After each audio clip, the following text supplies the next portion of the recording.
We're on, and good morning to you, and good morning and good afternoon and good evening to everyone around the world. And thank you for joining us to yet another one of our webinars in this series on metropolitan finance, financing metropolitan governments in developing countries. As we had previously a case study, the case study of Mumbai, today we will have the case study of Sao Paulo, another mega city, and a very important one at that. So we will have the same format. I will introduce our presenter, give a little background on the presentation. We'll go for the presentation and then for questions and answers. Please, this is your webinar to everyone that's participating. Please interact, send your questions, ideas, reflections, and we will have a rich discussion. So let me introduce, without further ado, Debbie Wetzel, a U.S. national with more than 25 years of experience in development work around the world. She's the World Bank Country Director for Brazil since April of 2012, first woman to hold that position. Ms. Wetzel was World Bank Group's President Chief of Staff for several years here in Washington. She also served as Director for Governance and Public Sector in the Poverty Reduction and Economic Management Network, directing the World Bank's work on taxation, public expenditures, decentralization, public sector reform, and strengthening governance and anti-corruption. From 2006 to 2009, she led the World Bank's economic and public sector programs in Brazil, based in Brasilia. During that period, she developed numerous programs with state and federal governments to help improve the effectiveness of public expenditures and achieve better results. Ms. Wetzel began her career at the World Bank in 1986 as a consultant, joining the Young Professionals Program in 1993. She also worked at the Center of Study of African Economies in Oxford in the early 90s. During her career, she has worked in Central and Eastern Europe, Ghana, Hungary, Ukraine, Vietnam, Russia, former Soviet republics, and other countries. Ms. Wetzel has a PhD in economics from the University of Oxford and a master's in international studies from Johns Hopkins University School of Advanced International Studies. Her BA is from Smith College. She is the author of publications on fiscal decentralization, public finance, governance, and subnational affairs. And I think most important for this, as we already had Roy Ball, she is a co-author of the book that is shaping our dialogue this last few weeks. And perhaps one of the persons that has the greatest institutional memory on this topic in the World Bank. So we're very pleased to have her today talking about metropolitan governance, finance in Sao Paulo. And as I mentioned, Sao Paulo, with a population of over 11 million residents, is the largest city in Brazil, the largest city in the Southern Hemisphere, and the world's 7th largest city by population. It has a rich history of metropolitan problems and solutions, which I think we will learn about from Debbie today. And I guess without further ado, let's welcome Debbie to the webinar. Thank you. Thank you very much. Makes me feel old listening to that description, all the various things, but reminds me of a lot of fun work and interesting times and things that we've been able to do through the World Bank. So what I'll do is I'll just go right into the presentation. This presentation in the chapter in the book is based on some work that we did in Sao Paulo with the city around 2009-2010. So there's been a few years that have passed since that time. And some of the issues that were raised in this note continue to be very important. I'll bring them out as we go along. We have had a change in party. There was a new mayor elected about a year and a half ago. And so that creates an interesting situation. One of the things we'll talk about is alignment of subnational groups when it comes to trying to implement metropolitan policies. So just for those, let's see how there we go. I'm new at webinars, so bear with me as I click through. Okay, so for those of you watching, if you see the little chart on the left, just to give you a situation of where Sao Paulo is in the context of Brazil. Brazil's a massive country, and Sao Paulo is in the rich southeast right along the coast. And then on the right-hand side, you will see, if you look in the top corner, you'll see a picture of the state that's in red on the left. And then that little gray area in that little tiny top right map, that's that greater Sao Paulo Metropolitan Region. And that region consists of the city of Sao Paulo, but then also 39 other municipalities. It's one of the largest cities in the hemisphere, and there are huge pressures and demands upon it, both historically and moving forward. Most notably, it was the city in which the protests last June, began because of an increase in bus prices. So lots of issues related to how to provide services in cities where you have 11 plus in the city itself, but some 20 million people, I think it's now above 22 million, living and working in the broader, greater metropolitan area. In Brazil, as in many of the Brazilian cities, what you find is a little bit of a donut effect, is what I call it, where you have what is a relatively well-off city center, which in some cases has been sort of decentralized and people have moved out. And then you have big favelas and urban slums building up around the city, and that creates a lot of issues for service delivery, for social policy, for other such things. I'm going to break my talk into 4 bits, so I'll talk a little bit about the history and recent changes in the city of Sao Paulo and the metropolitan region. I'll talk a little bit about metro structures in Brazil, or metropolitan structures in Brazil. I'll then turn and talk a little bit about the FIScal story, a bit about the broader area, but given data issues, we were able to hone in a little more specifically on the city itself, and I think that's one of the things that we found in the book as a whole is a big challenge, is the ability to find the data, to aggregate the data of these metropolitan areas, because the entities tend to keep the data to themselves. And it was a little bit frustrating to us because Roy and Johannes had worked on a book in the late 80s and did a lot of work on collecting data, and we were a little dismayed to see how little has happened in terms of being able to collect data in urban and metropolitan areas. And then finally, I'll close with some issues related to challenges going forward. Whoop. Is that right? No, I want to... Sorry, I'm clicking on... I need to get back. All right. So a bit of history on Sao Paulo. Sao Paulo has been around as long as Brazil has existed. It's created in the 1800s. It started out as a coffee economy, unlike the rest of Brazil, and that created an interesting effect because most of Brazil used to export sugar. And sugar is an annual crop, and so you don't actually need to hold on to money for very long. You don't need long periods of investment. Because coffee takes 5 years or so to produce, what you found was that the big farmers in the 1800s moved to Sao Paulo, but then you found the foundations of the financial institution of which Sao Paulo is now a powerhouse. The roots of the financial industry are very, very deep. So over the 1800s, it was an agricultural area, big, important coffee producer. Then over the course of the 1900s, because of its access to one of the largest ports in the country, it became a center for logistics and manufacturing. In the 1980s, before the economy was open, before they liberalized in the 80s, there was a lot of manufacturing, particularly automobiles, that was centered around the Sao Paulo area.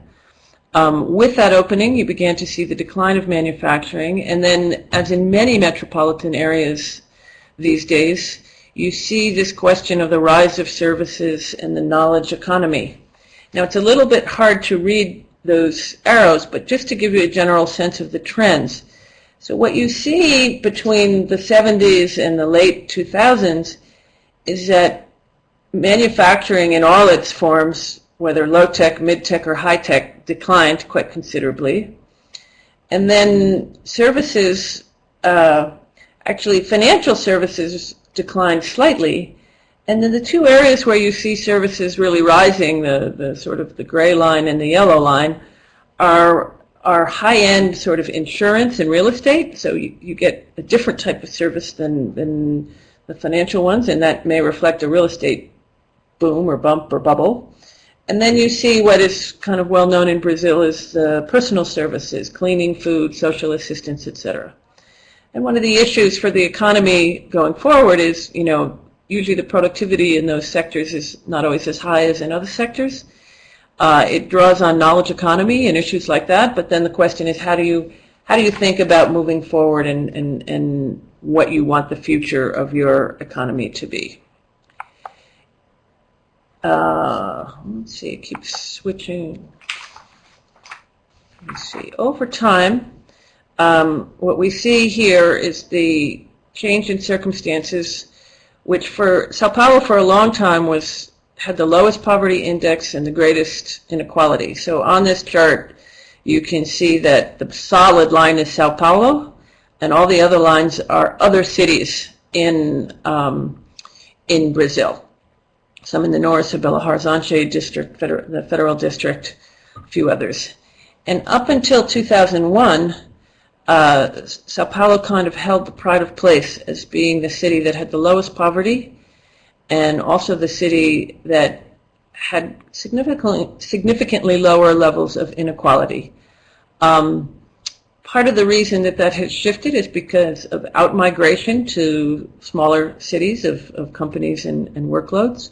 Part of it has been because of federal policies that have helped to promote a broader, more national approach to poverty and inequality issues. Brazil's Bolsa Familia program is very well known, and that's been implemented across the country very widely. But it's interesting to note that even during the periods of the 70s, 80s, and 90s, Sao Paulo kind of held its own in terms of the bank's broad goals, so poverty reduction and reduction in inequality relative to other cities. And even on that, it's now starting to lag. Looking at how the population has evolved, this kind of alludes back to this question of the donut that I referred to. So you see, this is the greater metropolitan area, so the 39 cities, and you see that the city proper, which has that kind of little dark border, the central, reasonably well-off area and the area that had a lot of industrialization in the old days has sort of hollowed out, so the population growth is very small. And then you see the buildup of population in the outer circles of the city and of the metropolitan area. So those with the red have the biggest growth, those with the lighters, medium growth, and those that are blue, sort of you see growth, basically negative growth, people moving out of those areas. It's a little bit hard to tell from this map, but Sao Paulo, even though it's not really as notable as the Amazon or other places in terms of environmental issues, it has major water basins around it, and so therefore there are a whole range of environmental and social issues that relate to deindustrialization, to the impact of green and brown industries and what it's done to the quality of water. So in that bottom left-hand corner and in some other areas around the city, the bank has had major programs not only to help the city move forward in its academic activities, but to help try to manage water systems better, and that's a huge environmental issue. Let me move on now to metropolitan governance in Brazil. So prior to 1988, metropolitan areas did exist, but they were basically determined at the national level. And so the federal government, which at the time prior to 88 was a military dictatorship, at least for a good 30-year period, basically determined what could be set up where. And so it was very top-down and very sort of the states and the cities themselves didn't have as much of a role in these. With the Constitution of 1988, which was notable for the degree to which it decentralized and tried to build up the rights of lower levels of government, there was a pretty dramatic shift in how metropolitan areas and subnational levels of government were treated. So in that Constitution, Article 25, the states were given the right to create metro structures. And so it basically said you can create any kind of metropolitan structure you like, but it should be for public functions of interest, which for those of us who work on subnational issues, issues of the common good, issues of public interest, that doesn't always give a lot of clarity. So it gives the states or the subnational entities a lot of leeway, but it also creates a lot of possibility for disagreement over who should be doing what and lack of clarity. Another important element in Brazil, which is different than many other countries, is that this constitution gave the municipalities basically the same sovereign status as the states. So the municipalities are not subordinated to the states. Therefore, they're not subordinated to any metropolitan structures. And so that means that they are treated, while they have different responsibilities and functions and sources of finance, they need to be treated on an equal basis as the states themselves. In the creation of this, in the Constitution and in the late 80s when they were revising these metropolitan structures, they did not create any mechanisms for funding or any particular tools for implementing policies for the metropolitan areas. And that, you will see later, comes to be a little bit of a problem. Basically, these structures exist, but they are not an additional level of government. They're a mechanism for coordinating and trying to work together on policy. Importantly, because of the sovereignty of subnational entities, of municipalities, it's not possible for a metropolitan authority to put a policy down and say, okay, everybody has to toe the line on this. Anything that occurs within a metropolitan area, any municipality has the possibility to veto. And so you can only work on the basis of consensus. And when you're talking of places that are big, complicated, in the case of Sao Paulo metro area, they have 39 municipalities, many with very different political stripes, it can be quite difficult to achieve consensus across the board and therefore to move anything forward. And what's interesting in the broader Brazil context is different metro areas have tried to pursue different solutions in order to be able to advance the metropolitan agenda, which is a very, very important and hot agenda right now.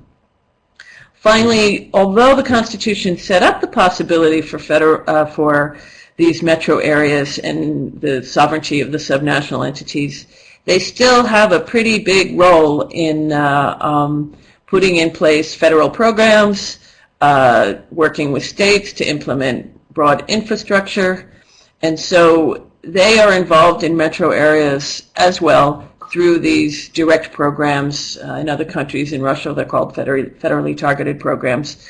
And so, again, it creates another issue of how you coordinate with these different levels, so federal, state, and municipal, that are often working on similar issues.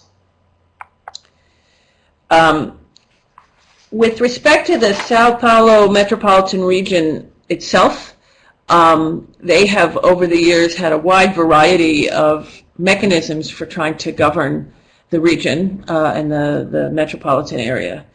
In '74, there was created at the national level this Metropolitan Planning Enterprise for Greater Sao Paulo. In 1994, that morphed into what was called the Development Council.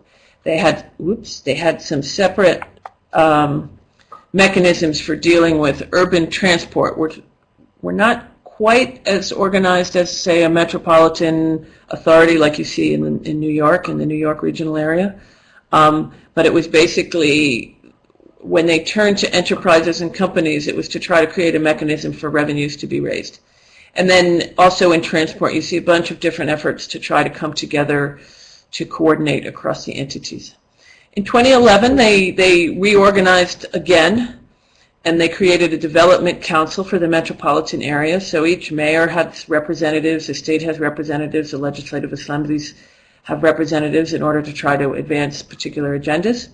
Then they also created something called a consultative council, which was to create a forum in which civil society and other groups, NGOs, citizens, could give their perspectives and comments on things that were being proposed. Since 1988, Brazil has really emphasized this issue of social inclusion and trying to find ways to bring diverse citizens into policy discussions. Sometimes it works well, sometimes it doesn't, but there is a big emphasis on that. They created these technical groups, they're called Câmara Técnicas, to help move forward and analyze particular technical issues. They have put in place a regional state enterprise, which is linked to the Secretary of Metropolitan Development. This is at the state level, in order to focus on implementation. And,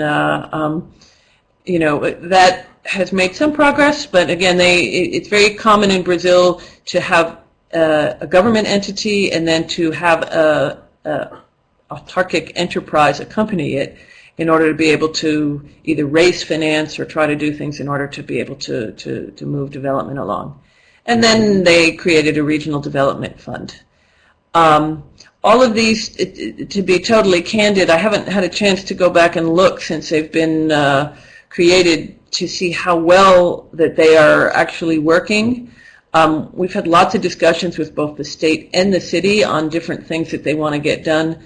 My sense is that these entities haven't actually been leading the way, but have been contributing. But that's going to be for one of you out there to write a paper on how these new mechanisms are working. Also, it's important to note that because of the number of cities in the metropolitan area, you saw some interesting subgroups. So there's something called the Baixada Santista, which is 9 municipalities that are really focused on trying to get the port area working. It's not working particularly well in terms of infrastructure and being able to get things in and out. So that's kind of a subgroup that pushes a particular agenda. And then coming out of the labor movements in the 80s and 90s, there's this group called the Greater ABC Chamber, which brings together 7 municipalities that sort of focused on the auto industry and some watershed issues. And that group was also very effective in trying to pull up from the bottom issues and trying to help promote consensus. So lots of different mechanisms for trying to bring together these different things. I can't talk about Brazil and subnational issues, whether they're metropolitan or otherwise, without saying a little bit about the fiscal responsibility law in Brazil. So after the major debt crises in the 80s and 90s, in the early 2000s, Brazil created a framework for managing subnational finance. And it basically did a number of things in terms of making sure that the states were using, setting standards for definition of debt, short-term, long-term, how payments would operate, what needed to be presented in a transparent way, basically getting information out there on what the states were doing. It prohibits the renegotiation of debt between different levels of government. That's partly why the bank is so busy in Brazil, because the federal government is not allowed to rejig its arrangements with the states, and so it has to work through public banks. And starting to look at private banks, but it's not there yet. The framework creates some limits on the overall amount of public debt that is possible. That's really important for the city of Sao Paulo. We'll come to that later. It also puts limits on the level of debt repayment, and in that last bullet it puts limits on the percentage of personnel expenditures. There in the past decades has been a strong tendency to build up a big civil service and build up salaries. It's still always a lot of pressure to do that, but now there are limits so that if states want to invest, there are very strict rules. And basically the way it works is that the federal treasury has it has programs with the states. The states have to report every year. They report on their revenues, their expenditures, what their space is, how they would like to borrow, and that the Treasury has a framework for sort of sorting out: do you have the room? Do you not? Notably, it's a framework that has not been used in a political way, which is quite important to its success. There's a lot of discussion in the press now whether this fiscal responsibility law is fraying. It's about 10 years old, 10, 15 years old, and so there are some suggested things that people have said might advance or improve the system. But all in all, relative to the system as it used to function, it actually has set a good set of rules that have helped the states advance and really improved subnational fiscal management. It has not applied until recently to the large cities, but in some discussions this past spring, they have begun to discuss the issue of applying this same type of framework to the largest capital cities, so Sao Paulo, Rio. And when we do loans to these big cities, we go through the same paces and the same fiscal and debt analysis. And in fact, we work at the federal level to help them work out, how the cities are doing. But nothing of this type is applied to the metropolitan areas, and we'll come to that issue in terms of how we think about aggregation of the revenues and expenditures of these areas. So moving a little bit further on the fiscal issues, one of the things about Brazil is that both subnational levels of government do have reasonably strong sources of own revenue. At the municipal level, you'll see here on the slide a list of taxes that the municipalities have. So there's a tax on services, there's a tax on property, there's a transfer tax on the sale of buildings, there's betterment levies, and then the municipalities also have shared taxes, which are collected mostly by the state level. So the ICMS, which is a value-added tax, they get 25% of that. They get 50% of the automobile tax. They get taxes on automobile, on industrial products. There's a range of various taxes. General disclaimer: the Brazilian tax system is very complicated. It needs a big reform, but it's also very complicated, and the political economy to move that reform forward is not quite yet in place. It's also related to the system of transfer and intergovernmental finance. But for all its complication and its ills, the subnational levels do have access to resources. And we'll see that a little bit later in the slide based on looking at the broader area and more specifically at the city. So here, I tried really hard in this work to aggregate up the finances of the sub-cities in the metropolitan region. And it was very difficult for us to do it ourselves, but this table and the next represent the work of a woman named Marta Areche, who works at the Center for Metropolitan Finance in Sao Paulo. And this just this is the revenue side, and it gives a bit of a breakdown in terms of where the revenue comes from in the Sao Paulo Metropolitan Region, so this broad area of the 39 cities.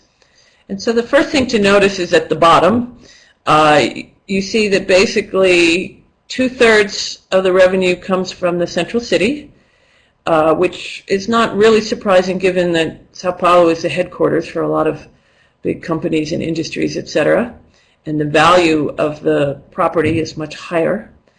And then you see that 34% of the revenue comes from that suburban area, the donut. And it's actually a little surprising that's as big as it is, given that a lot of those areas are favelas and not necessarily fully developed in a way that one might want to pursue. If you look quickly at just the breakdown, you see that you have service taxes, which is the ISS that I referred to, which is sort of the biggest chunk of own taxes, and then you get a reasonable chunk of property taxes and property-related taxes. But you also see there's a reasonable share of transfers that come from the federal level and from the state level. Very little in the way of transfers across municipalities, either from the central city or from the suburban side. So you don't see money, what we call in some locations horizontal or Robin Hood transfers, where a central city would horizontally transfer money to some of the cities on the outskirts. So that kind of gives a picture of the revenues, the big picture revenue balance across the metropolitan region. This does the same thing for spending. So you see the same story. 2/3 of the spending occurs in the central city, about 1/3 in the suburban areas. Oops, sorry, this is very sensitive. Unsurprisingly, you see a lot of expenditures on education, on health, because those are functions of the cities themselves. Pensions, the city has to cover its public sector pensions. Notably for the central city, we'll get to it in a minute, but the expenditures on debt are quite high. Sao Paulo has an issue with explosive debt. Interestingly, for the suburban areas, you see that general government is they put a lot of money into that, and education and health. So those functions that are mostly perceived to be municipal functions. And then you can see how that gets aggregated across the metropolitan area as a whole. I'm going to speed up just a little bit. I won't go into the details of these slides because I just wanted to give the breakdown in terms of, this is for the municipality itself, since it sort of is the largest chunk of expenditure. I wanted to just give you a flavor of where the revenues come from, where the expenditures are. So revenues mostly from taxes, but also from transfers. On the expenditure side, you see most of it is on goods and services and wages and salaries, very little on investment, which is a big issue, and a lot on debt. And then if you look at the fiscal balances, you can see generally they've been increasing revenues and expenditure. Their primary balance has been okay, but they still have some issues with their borrowing. And capital expenditures have been quite variable. And I'll get onto the, rather than looking at charts, onto a little bit of that when I talk about the budget process in the city. One of the issues for Sao Paulo City is that basically it is a very high debt level. So you see that by the rules of the fiscal responsibility law, it's already at 213% of debt for net consolidated revenues. That's above what the threshold that exists in the fiscal responsibility law. And so there is an ongoing discussion in the city about, and in the country, about how to address this issue. The deal that was made with cities and states back in the early 2000s specified an interest rate that has not actually adjusted as much as the SELIC rate, which is the benchmark rate. And so they are paying, at the time the interest rate seemed fair, but over time that's come to seem to be a very high interest rate. So bottom line is they have a big issue. They don't really have any further space to invest because their debt levels and debt payments are so high right now. And we can get into that in detail if the listeners would like to. One of the reasons that Sao Paulo has had difficulties in managing its debt, but also its current cost and service delivery, is because as part of having these multiplicity of mechanisms for treating the metro area, you also get a whole bunch of instruments. And so they've got a plan for Sao Paulo 2040, which is a long-term vision of the city. They've got the strategic directive plan. Both of these are created by the Municipal Secretariat for Urban Development, which is sort of the urban ministry. And then you've got the Agenda 2012. Remember that this was written in 2009, 2010, so that was looking ahead like 3 years. Then you had the City Targets Program. You had every city and state has what's called the Pluriannual Plan, which sets out its investment program over the coming years. And those are done by the planning agency. Then you will have other ministries or secretaries of transport of others. They will have their own plans, and So the mechanisms for actually bringing together all these plans and making decisions, and most importantly, having them plug into the budget, are a little bit, they're not as tied together as they might be. And so what that ends up implying is that current expenditures sort of get taken off the top, and then you have a lot of debate and argument and sort of competition over which particular investment programs get invested in, and then you have issues with implementation on the investment side. And one of the things I thought it would be useful to show, again, not to get into the micro details of this table, but basically one of the issues in Sao Paulo is that budgets are very, very weakly aligned with actual budget plans. So some of the more notorious things, so you see in this particular table, transport was 37% higher than planned. Environmental management was 44% less than planned. There were, pretty significant variation in terms of the degree to which a planned budget was actually implemented. You always need some flexibility, but it makes a budget less meaningful if you know that there's such variation that you can kind of just go ahead and not pay much attention to the planning cycle because it may not get implemented. And on the investment side, this is particularly bad. Again, I'm sorry for the table is a little bit hard to read, but this basically shows the budget for investment, the actual investment, and the difference for 3 years, 2008, 2009, and 2010. And this is in the city of Sao Paulo, so not the metro area.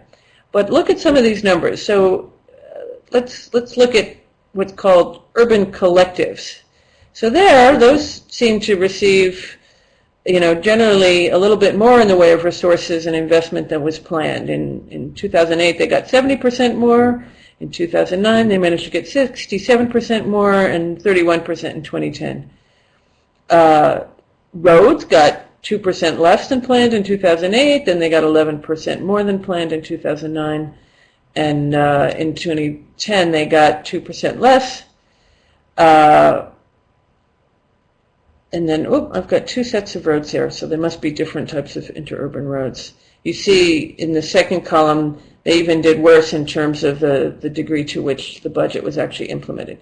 Part of that may be because of problems in procurement and implementing programs. There's some big issues with that here in Brazil, which we can go into if you wish.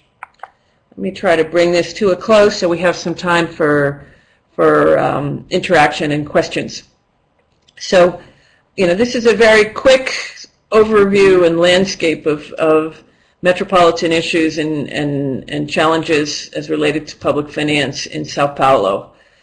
Some of the things that the area is dealing with now are these questions of, so what do we want the future of the city to be? That's a big challenge. If you've looked at the book that we did, there's a chapter by Shahid Yusuf that really goes into this question of knowledge economies, clusters, being able to make connectivity.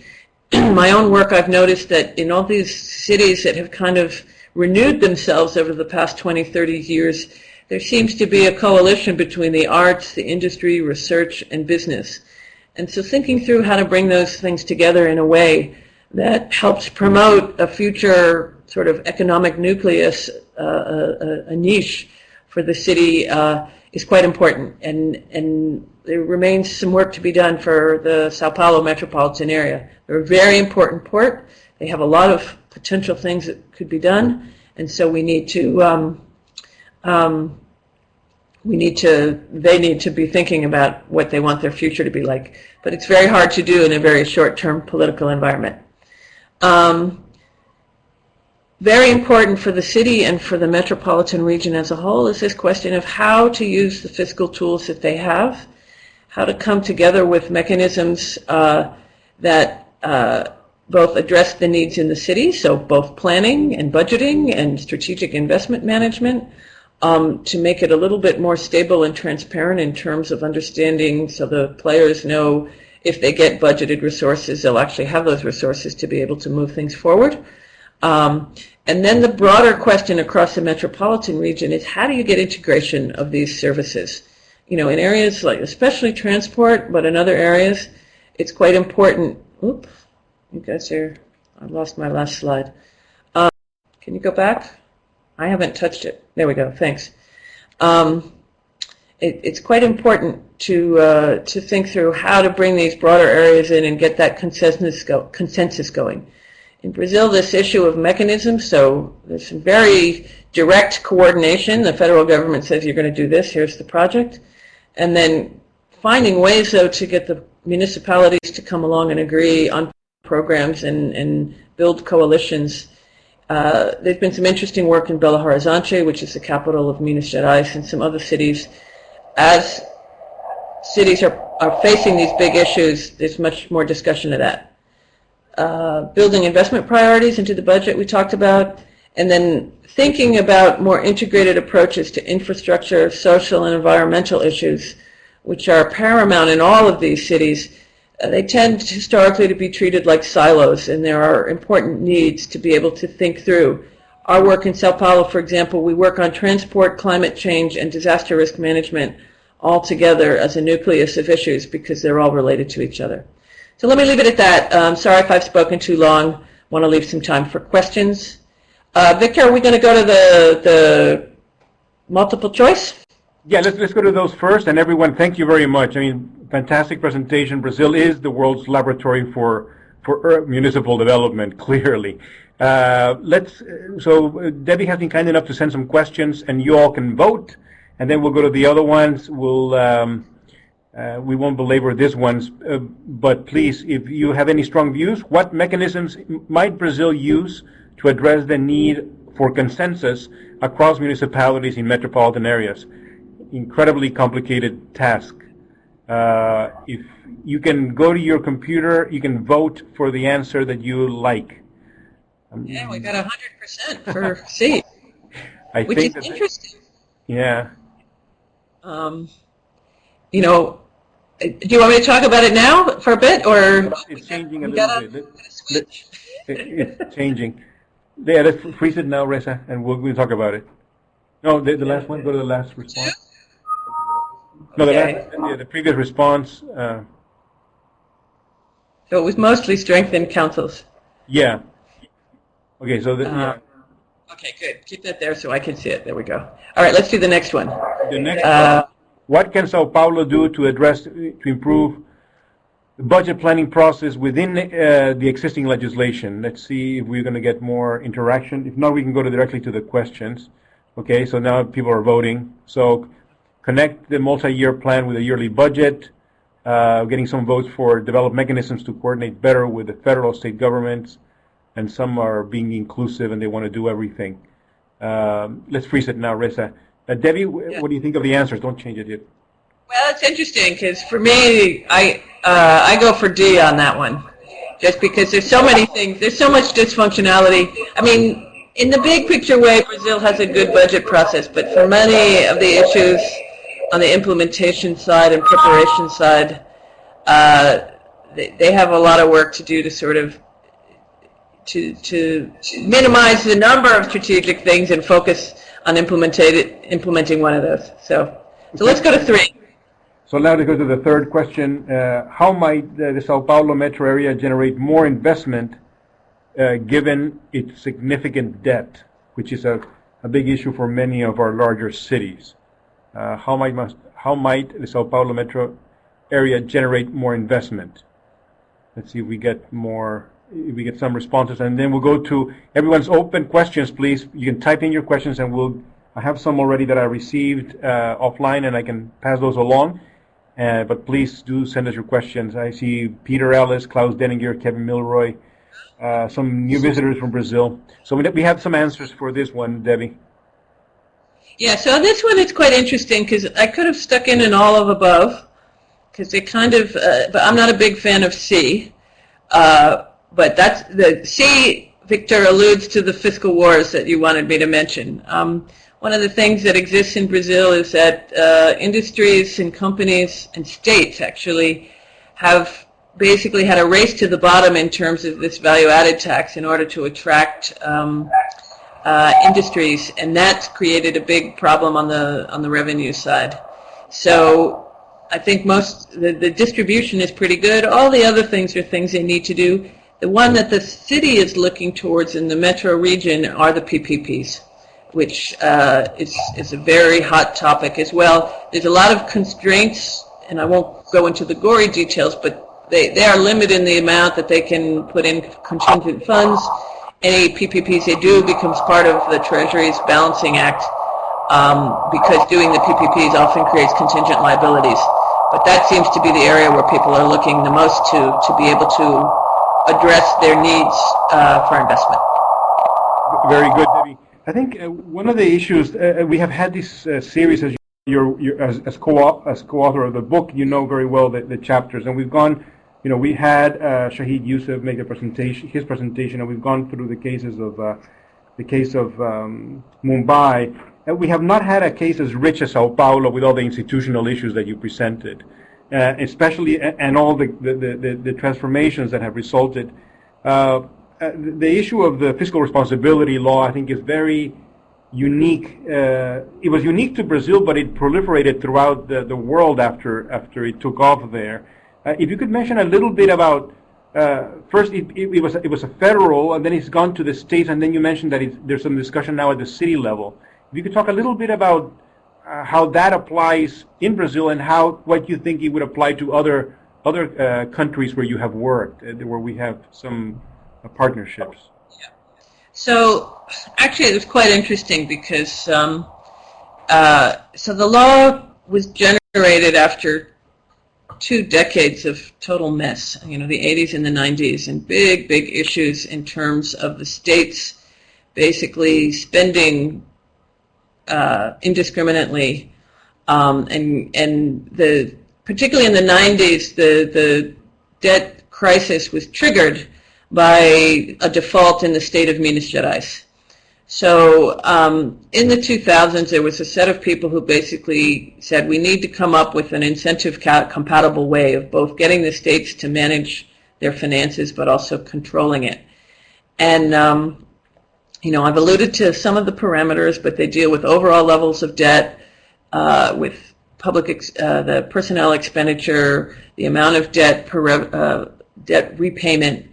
But I think the most important thing about it has been the fact that it's created a system in which the states have to be very transparent about what they're spending, what they're receiving, what their fiscal space is.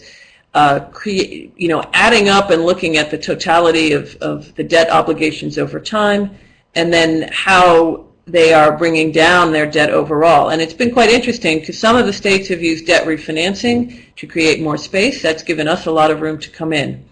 Now, it's been a little while since I looked at different countries around the world. Lily Liu is the one that has done most of the writing on this with others. But, I came to Brazil after having worked for many years on Russia. And what was very interesting to me is that it seemed to me that Russia and Brazil, so Russia in this 97 and 98 crisis had the same issue. The states had basically been very profligate, and that caused the larger macro issues. And so they chose a different path. Their path was one of, we are not going to guarantee the states are on their own. If they want private money, they can try to get private money, but we are not going to provide any kind of guarantee. And we're going to try to get information and be on top of what the oblasts are doing, but when I was working on Russia, we were at the incipient stages of that. In Brazil, it's a very paternalistic system in that it's anything that the states do has to be guaranteed by the federal government. And it makes the assumption that all debt is going to be, or a good part of debt, is going to be guaranteed by the state, by the federal government. That creates big issues in terms of the need, particularly at the municipal level, to invest in infrastructure, because there just simply isn't enough public money to go around. And it's really, it's an approach that's very control-oriented and top-down. It's worked quite well, but you could argue that it's starting to reach its limits because it doesn't create a market for discipline. It's discipline imposed from above, and over time they're going to need to think about how can they create markets and discipline and other mechanisms that would actually allow the private sector and others come into that. This move towards PPPs is a move in that direction, but so you get very different approaches. You get sort of very top-down control-oriented approach that Brazil has pursued, and it's worked quite well, but is starting to reach its limits. And then maybe somebody out there knows how the system in Russia has evolved. We've seen it, the U.S. is one extreme of total market discipline. We've seen other places which are more along the lines of Brazil where there's more control. So why don't I leave it at that if you want me to talk a little more specifically about municipalities or otherwise. Thank you very much, Debbie. And I think we have actually Peter Ellis has experience in Russia, so he might give us some insight. He has sent a question in. Let me just read it out loud for everyone. Hi, Debbie. Thank you for a very nice presentation. A big issue we face in South Asia, especially India, is that local governments elected are not empowered to make decisions. The state or provinces level controls most aspects of cities' functions. Based on Brazil's experience, what could the central government do to have states transfer more autonomy to cities? Would a capital grant make sense? Does Brazil have experience with this? Thank you, Peter Ellis, for the question. Hi, Peter. Hope you're good. So there's a political part of this, and then there's a sort of structure of incentives part. The political part is basically what I alluded to, that in the Constitution they actually gave cities the same level of sovereignty. So cities are not subordinated to states, and if any state tries to tell a city what to do, they get pushback. That being said, it doesn't mean they don't have to work together. And so the other element of what the federal government has done is in certain important areas they have created conditional targeted grants. So the most famous is Bolsa Familia, but for education, for health, there's a broader regional transfer system called the FPMR, which is some federal funds transferred to municipalities. And so for particular functions, they do direct grants from the federal level to the cities. They don't go through the state level governments. There are some things that do go through the state level governments and they work for them. But that basically gives the cities a little bit more standing in terms of dealing with the states in terms of what needs to be accomplished. So, for example, cities are responsible for primary education, states are responsible for secondary and upper, and so if the states, there's got to be some connectivity between those two. And so the states, while the funding goes directly to the relevant level of government, the states and the cities need to coordinate with each other to get the systems in place. It's not always easy and straightforward, but it does give the cities a lot more backing. A very interesting thing about the Bolsa Familia program, which is a conditional cash transfer to help raise levels of income above a certain threshold, is that the federal government created this cadastre. It's a register for all the people, and that register is handled at the municipal level. It doesn't have anything to do with the states. And so it creates it's interesting in terms of it has a registry of everyone who's poor in the country, but it also, it means that the municipality is responsible, and it has helped build municipal capabilities in terms of being accountable, knowing who's going to school, knowing when the moms are taking their kids. They have to develop their mechanisms for being able to report on what's going on with this. So some different and interesting mechanisms. Again, each political situation is different based on the history, and so you need to think about, what kind of things might work to give the cities more oomph. I think in most of these places, in India, Brazil, and China, Russia, they're very big and they have different systems of government. But this question of the big secondary cities, so not the capital itself, but all the capitals of the states, or oblasts, or whatever you call them, that's where a lot of the people and a lot of the services are. So in Brazil, for the bank, we're really trying to use that as the front edge of where we're doing our work. So things that affect them may be a cutting edge for making progress. Thank you very much. We have also Klaus Denninger and Thea Hilhorst have joined the webinar. Let me ask a question about land. I mean, on two dimensions. One, how has the information systems on land in Brazil evolved, in Sao Paulo evolved over time, and how important is taxation on property and land within in the context of Sao Paulo's finances. And then a larger question, which is one that in the Metro Lab that we are holding throughout the cities around the world, an issue comes up is how big should a metropolitan region be? You know, what is the extent of a metropolitan area to make it work? So both at the micro and at the macro, issues on land, if you have any thoughts on it, Debbie. Okay. So land, actually it's quite interesting in Brazil because there are tons of land issues everywhere, but the thorniest ones are actually land management and registration in the far-flung reaches of the country, in the Amazon, and trying to get on top of like what land belongs to whom. In the cities, there is registration and zoning of land. In the chapter in the book, I refer to some of the ways in which the city has tried to use different zoning types to generate revenues and issue bonds based on the rights to. It's actually quite interesting because they sold the rights to build buildings higher above a certain level, and then real estate developers would buy it. So there is zoning, there is registration of the land. It is a particularly thorny issue in the favelas. So the central city is not so difficult, but in the favelas, as people move in, as you get these communities that come and go, they come in and again, they're all built on top of each other, and so figuring out which bit belongs to the piece of land that's right there. That being said, as part of these efforts to work with the favelas and slum upgrading, they're doing a lot of land registration and titling. Interestingly, in Sao Paulo City, they are also looking at the possibility of using a progressive property tax, which it's one of the few places I've seen that started to think about doing that. I have to say I'm not as knowledgeable as I should be about all the finer details of it, but they are trying to experiment, and it is a pretty big source of resources. And then again, there's always this balancing act about taxing the really rich, wealthy industries that are in the corporate centers downtown versus the poor in the favelas. And I think there's a big push right now for urban redevelopment in the city as a whole.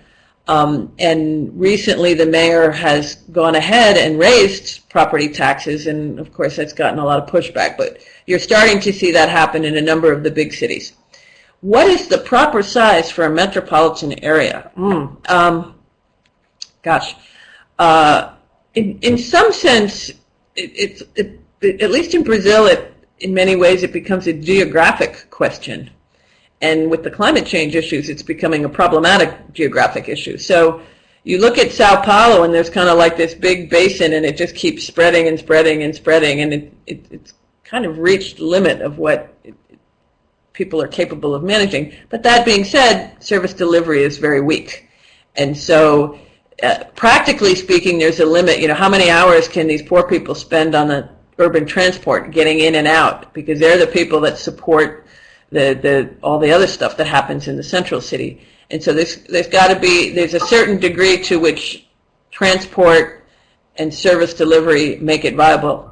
In places like Rio, you have like a natural basin beyond which, they're starting to spread beyond it. But there's sort of a geology of the city that makes it impossible for them they can't go up, and they can go out a little bit more, but not much more. And so I think it's a combination of effective service delivery. I mean, New York can be a lot bigger because they managed to get when I was young, I commuted into New York and spent my hour a day, and me and 13 million other people, because the system worked. So it's not a specific answer, but it depends answer. Yeah, no, I think it's something that we're struggling with, and an issue that is being raised by our clients.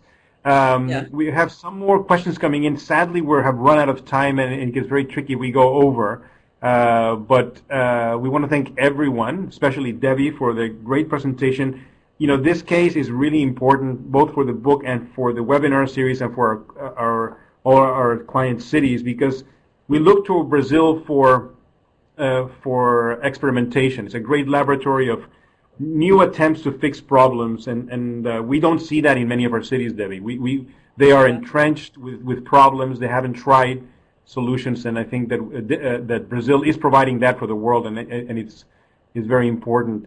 And I think I want to thank you again. Any parting words before I say my final spiel, Debbie? Yeah, I see that there's a bunch of questions that have come in about the tables, that water and sanitation are missing in some of the line items.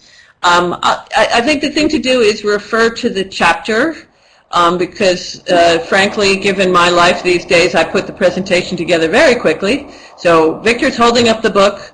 And I think water and sanitation, some of the things that might seem a little less may be because they're covered by either distribution channels. So in the case of Sao Paulo Caesp, there are some private distribution companies for energy, for water, some of these things. And so, again, sorting out who does what is one of the big issues. And we made a start, but we didn't get there fully. So in any event. Absolutely. No, I think that sadly this is kind of a bit of a teaser for a lot more information here in the book. It's a very valuable book. Please get it and read it. It's worth it. In this debate on metropolitan financing around the world, this is the state of the art. And we want to thank Debbie. We will be putting up the presentation, the video, as well as the PowerPoint in a website, and we'll send everyone the address.